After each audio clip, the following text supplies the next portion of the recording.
Hi, welcome to కమ్మని రుచులు. ఇప్పుడు నేను చేయబోయే రెసిపీ గంగవాయల కూర మామిడికాయ కర్రీ. ఇప్పుడు చక్కగా నీటిలో వేసుకొని గంగవాయల కూర కడగాలి. కడిగిన తర్వాత 1 టేబుల్ స్పూన్ శనగపప్పు వేసుకోవాలి. ఇప్పుడు ఇందులో తగినన్ని వాటర్ పోసుకోవాలి. ఆకు మునిగేంత వరకు వాటర్ పోసుకొని ఇది స్టవ్ మీద పెట్టుకొని ఉడికించుకోవాలి. ఇప్పుడు స్టవ్ వెలిగించుకొని ఈ ఆకుకూరను స్టవ్ పైన పెట్టుకోవాలి.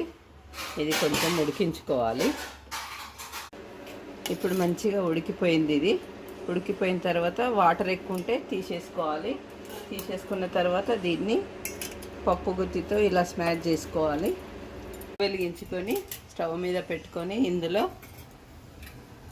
కట్ చేసుకున్న ఉల్లిగడ్డలు,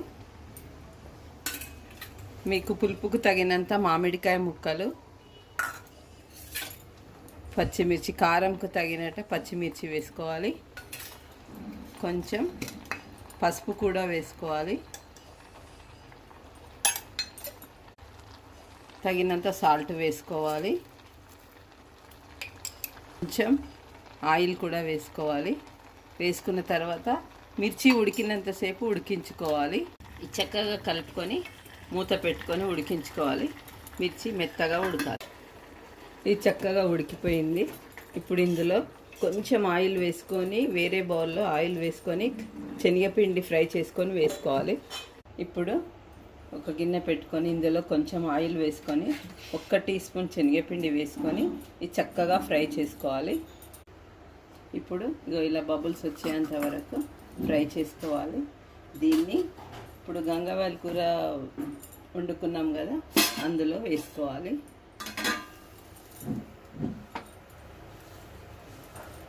ఇలా వేసుకొని కలుపుకోవాలి. ఇప్పుడు మళ్ళీ స్టవ్ వెలిగించుకొని ఒక ప్యాన్ పెట్టుకొని ఇందులో ఆయిల్ వేసుకోవాలి పోపు కోసము.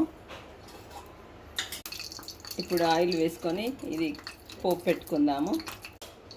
ఇందులో జీలకర్ర, ఆవాలు, కొత్తిమీర ఇవి వేసుకొని పోపు పెట్టుకోవాలి. ఈ గంగవాయల కూర ఎండాకాలంలో తింటే చాలా బాగుంటుంది.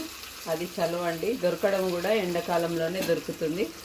అందుకని రోజుకు ఒకసారైనా కంపల్సరీ తినాలి. వేడి గంగవాయల కూర మామిడికాయ కర్రీ రెడీ అయిపోయింది. ఇప్పుడు ఇది అన్నంలో కానీ అన్నంతో తింటే చాలా బాగుంటుంది. వేడి గంగవాయల కూర మామిడికాయ రెడీ.